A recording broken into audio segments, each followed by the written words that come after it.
Franck Ferrand raconte sur Radio Classique.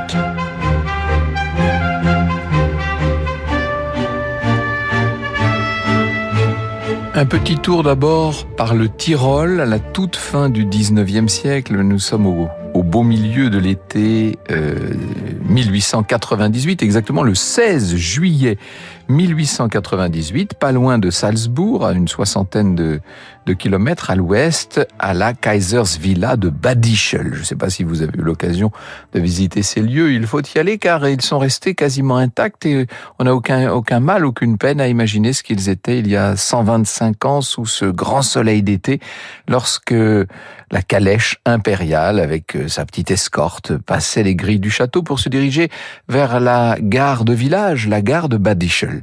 Dans cette calèche, bien sûr, le couple couronné le plus célèbre d'Europe, l'empereur d'Autriche-Hongrie, l'empereur François-Joseph, et puis son épouse, l'impératrice Élisabeth. Ils sont empereurs d'Autriche, rois de Hongrie, tous deux ont une soixantaine d'années.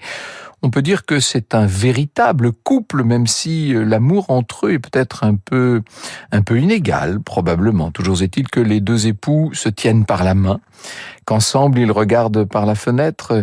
C'est dans cette province autrichienne qu'ils s'étaient rencontrés 45 ans plus tôt, dans ce même hôtel de campagne, dans ce même palais de chasse qu'ils laissent en ce moment derrière eux.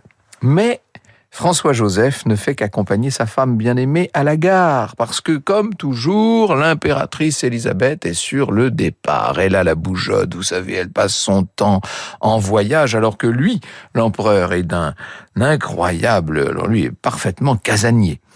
Elle va faire un petit périple cette fois, 3 semaines seulement. En Bavière, on passera ensuite par la Suisse. D'abord en Bavière pour voir sa famille, bien sûr, et puis en Suisse pour se reposer un peu sur les bords du lac Léman. Arrivé à la gare, l'empereur accompagne sa femme jusqu'à la voiture de chemin de fer. Oh, imaginez que ce n'est pas un banal wagon, bien sûr. L'impératrice dispose d'une voiture somptueuse avec un salon magnifique, une très belle chambre et tout ce qui va avec, bien sûr, toutes les cuisines pour la suite, etc., etc. Arrive le moment de se dire au revoir. Et dans leur ouvrage « Les derniers jours des reines », dirigé par Jean-Christophe Buisson et Jean Sévilla, voici ce que nous dit Jean Descartes, qui consacre un article aux derniers jours de Sissi. Il écrit « Sifflet de locomotive, jet de vapeur, le train démarre. Les témoins, dont son aide de camp, remarquent combien l'empereur, très ému, suit longtemps des yeux la rame qui s'éloigne et reste même figé après que le dernier panache a disparu, comme s'il avait un pressentiment. Quand va-t-il revoir la souveraine errante, son véritable amour? Pour d'évidentes raisons politiques, il doit assister à Vienne aux cérémonies de son jubilé. Il y a 50 ans qu'il est monté sur le trône. Il a promis à Sissi de la rejoindre en Suisse dans environ 3 semaines sur les bords du lac Léman. Pour Sissi, un détour par sa chère Bavière qui lui manque tant permet quelques visites familiales à celle qui était née duchesse de Bavière dans la nuit de Noël 1837. Ces retrouvailles sont indispensables. À la fin du mois d'août, son train arrive à Montreux, perle de la Riviera vaudoise, et de là, depuis Montreux bien sûr, Sissi peut observer le paysage, un des plus beaux paysages qu'on puisse imaginer, avec ses promontoires qui se mirent dans le lac Léman. Franck Ferrand sur Radio Classique. Alors je vous parle de l'impératrice Élisabeth, de Sissi comme on l'appelle, mais peut-être faut-il vous en dire un mot. On la connaît par cœur, me direz-vous. Élisabeth Amélie Eugénie von Wittelsbach, qui s'était donc mariée à l'empereur François-Joseph. Depuis 1867, les deux souverains sont donc rois et reines de Hongrie, c'est ce qu'on appelle le compromis austro-hongrois de 1867. Ça faisait suite à la défaite de Sadova en 66. Je ne vais pas vous refaire toute l'histoire de l'Autriche-Hongrie. Bref, Sissi a été un élément très important, moteur même, dans ce rapprochement. Depuis son mariage, disons les choses, elle se sent mal à Vienne. Elle n'aime pas la Hofburg, elle a du mal à supporter Schönbrunn. Et ce qu'elle fait, c'est qu'elle voyage le plus possible. Avec François-Joseph, il y a évidemment une grande tendresse. Lui est fou d'elle, vraiment. Il l'aime profondément. Il accepte toutes les excentricités de son épouse. Il accepte qu'elle soit si souvent, si longtemps loin de Vienne. On l'appelle d'ailleurs maintenant l'impératrice errante. Il accepte ses foucades, sa passion pour l'équitation, son goût pour la gymnastique.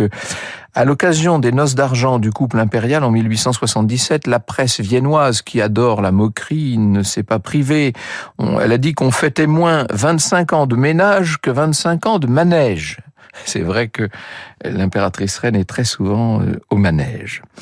Les dernières années de la vie de Sissi ont été marquées par des deuils terribles, ce qui explique qu'elle soit constamment en noir désormais.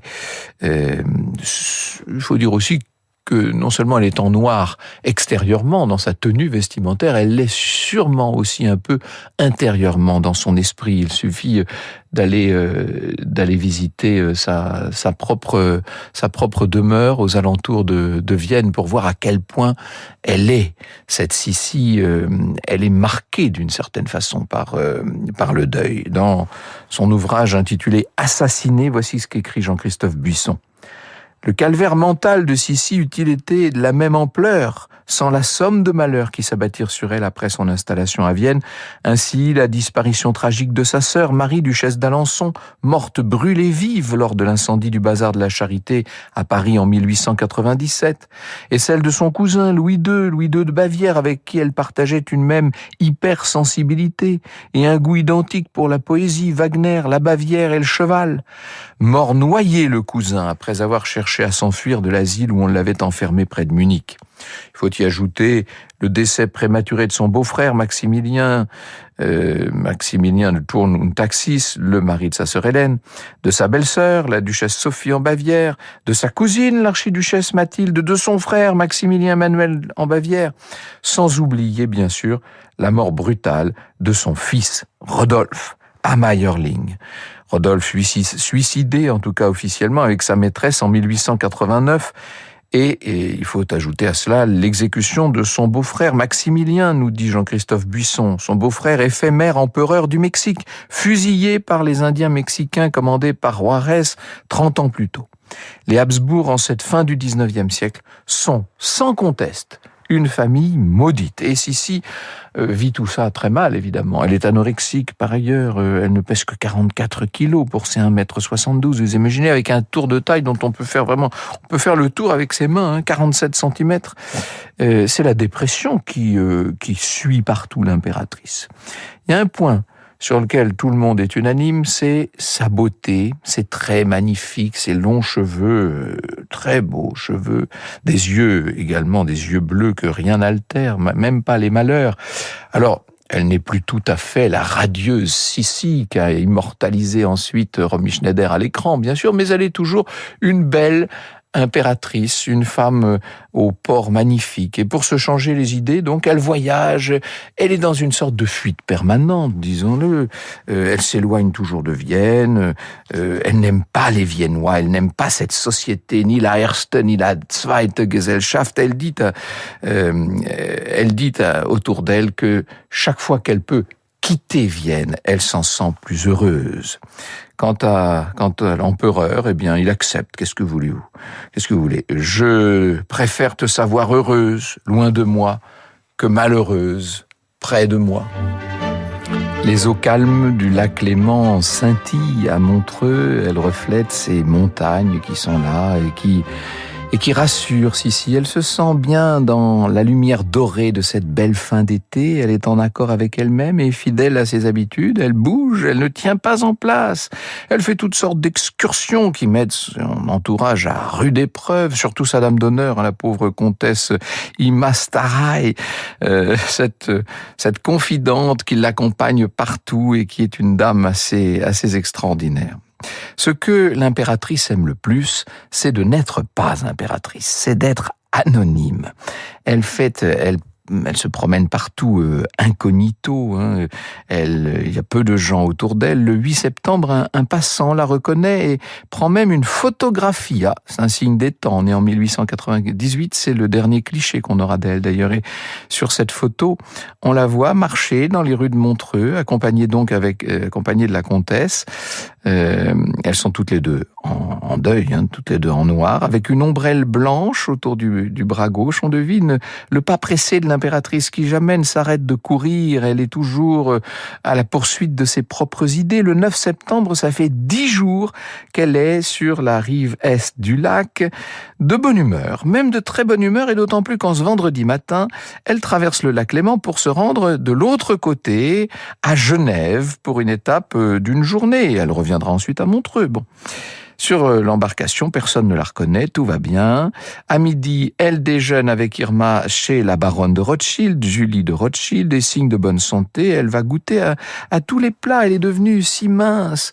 Ça, c'est une bonne nouvelle. On va pouvoir même envoyer un petit télégramme à l'empereur pour lui dire que tout va bien. Quand même, elle est un petit peu impatiente, mécontente quand elle découvre que la baronne a hissé le pavillon impérial au sommet de la villa. Ce qui veut dire que tous les badauds qui sont là à Genève savent maintenant qu'il y a sur les bords du lac un très haut dignitaire de l'Empire. Et comme on connaît les habitudes de l'impératrice, on se dit que c'est Sissi qui est là. Elle se rend, après le déjeuner, à son hôtel, l'hôtel Beau Rivage, et entrant dans la chambre, elle reçoit les lettres qui lui sont adressées. Son mari lui écrit « Tu me manques infiniment ». Il lui dit aussi « Mes pensées sont près de toi et je souffre à l'idée de cette si longue absence. La vue de tes appartements vides a réveillé ma mélancolie. » Il est fou amoureux, l'empereur, comme au premier jour. Sissi et sa dame de compagnie vont se promener ensuite dans Genève. On est au début de la soirée, elle parle. Puis elle s'asseye un moment au jardin Brunswick, proche de l'hôtel Beau Rivage, nous dit Jean Descartes. Dans sa main, Sissi tient une pêche qu'elle a achetée pour se rafraîchir. Au moment où elle va mordre dans le fruit, un corbeau très attiré lui aussi fait tomber le fruit d'un battement d'ailes. Élisabeth se lève brusquement et très pâle dit « Un corbeau, ce n'est pas bon signe. Il annonce toujours un malheur dans notre maison. » Le soir venu, ajoute Jean, l'épouse de François-Joseph aura du mal à trouver le sommeil car sa chambre est romantiquement inondée d'un clair de lune, du faisceau intermittent d'un phare et des mélodies d'un chanteur italien dans la rue. Refusant de fermer sa fenêtre et ses doubles rideaux, Sissi demeure longtemps sur le balcon et ne s'endort qu'à 2h du matin, sur le lit de fer qu'elle avait demandé. Ça, ce sont les habitudes de la Hofburg. Qu'est-ce que vous voulez, on vit à la dure, entre guillemets, chez les Habsbourg. Le matin du 10 septembre, Sissi et la comtesse se promènent dans Genève. Elles font quelques emplettes. La veille, Sissi a demandé à tout le personnel chargé de sa sécurité de la laisser un petit peu tranquille. Elle veut n'être accompagnée que par la comtesse, seulement par elle. Cette dernière est embêtée, elle n'est pas du tout d'accord avec le choix de l'impératrice, mais que voulez-vous faire? Et puis en début d'après-midi, Sissi et Irma Staray vont prendre le bateau de 2h-20 de l'après-midi, pour retourner donc à Montreux. À 1h30, Sissi est encore dans sa chambre et la comtesse commence à s'impatienter. « Allons, madame, il faut vraiment aller plus vite. » Elle lui fait remarquer que le bateau ne va pas les attendre. Hein. Il quitte Genève, là, dans 10 minutes. Elle est affolée même, là. La dame de compagnie a l'idée de prendre ce navire tout à fait public, bien sûr, seul avec l'impératrice. Il n'y a personne pour les protéger. « Madame, nous serons entièrement seuls. Que dirait l'empereur? Il serait furieux. » Sissi lui répond de façon compatissante. « Pauvre Irma, la responsabilité que vous avez aujourd'hui semble vous peser très lourd, mais tout ça est assez léger, somme toute. » À 13h35, les deux femmes quittent donc l'hôtel Beau Rivage. Au loin, Sissi voit les gens qui sont déjà en train de monter à bord. Ils sont sur la passerelle du petit navire de la compagnie publique genevoise. « Voyez-vous, comtesse, nous arrivons à temps. » Les gens montent lentement sur le bateau, ils ne se pressent même pas. L'embarcation est tout près maintenant, elle est à 150 km. Les deux femmes pressent un petit peu le pas. Le quai est désert, seulement voilà qu'une silhouette apparaît. Un homme d'environ 25 ans, il est un peu dépenaillé. Il se place là entre les femmes et le navire et il a on a l'impression qu'il s'avance vers les deux femmes. Sissi doit faire même un écart pour ne pas le percuter. Seulement au moment où ils se croisent, l'homme qui fait comme s'il trébuchait lève le poing et s'effondre sur l'impératrice. Elle va tomber sous le poids, sa tête d'ailleurs cogne le quai. Irma se met à crier. L'inconnu il a déjà pris la fuite. Un cocher qui était là tout près, qui a vu la scène, se presse pour aider à relever cette dame de 60 ans. Sissi est toute rouge d'émotion, un peu défaite. Elle ne comprend pas le comportement de ce jeune homme. Je me demande ce que me voulait cet homme, dit-elle. Peut-être m'arracher ma montre. Le concierge de l'hôtel se rend auprès du petit groupe. Il propose aux deux femmes de retourner à l'hôtel, mais Sissi dit non, elle se porte bien, elle a seulement eu peur. Plus de peur que de mal. Et elle remercie le cocher qui est venu les aider.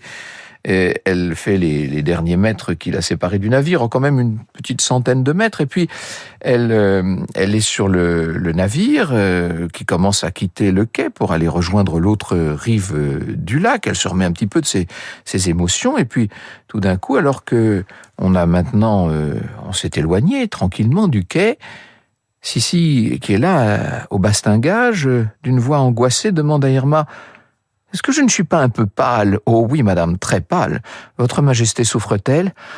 La poitrine, dit-elle. La poitrine me fait très mal. Et sur le bateau, l'impératrice a perdu connaissance. L'impératrice incognito, la dame de compagnie, madame Starrail, dégrafe la robe noire. Elle coupe le corset pour aider l'impératrice à respirer. À ce moment-là, elle aperçoit une tache brune sur le chemisier, juste au-dessus de la poitrine, au niveau du cœur. « Oh grand Dieu !» dit-elle, elle a été assassinée. Et elle appelle le capitaine. « Pour l'amour du ciel, je vous en prie, accostez vite. Cette dame est l'impératrice d'Autriche et reine de Hongrie. Elle a une blessure grave à la poitrine.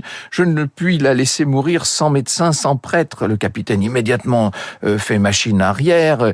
Et on retourne au quai qu'on venait juste de quitter finalement. Et il n'y a pas de civière, donc on va en faire une avec de la toile à voile et des coussins et 2 rames. C'est encore Jean Descartes qui écrit: 6 marins portent la civière jusqu'à l'hôtel Beau Rivage. Recouverte de son manteau, Élisabeth, toujours sans connaissance, remue la tête de droite à gauche.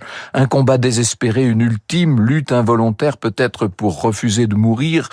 Le concierge, qui avait tout suivi et s'était précipité, tient la main de Sissi afin qu'elle ne pende pas misérablement, dira-t-il. Il protège sa tête avec l'ombrelle. Le Beau Rivage est un des premiers palaces genevois équipés d'un ascenseur, mais la civière ne tient pas dans la cage.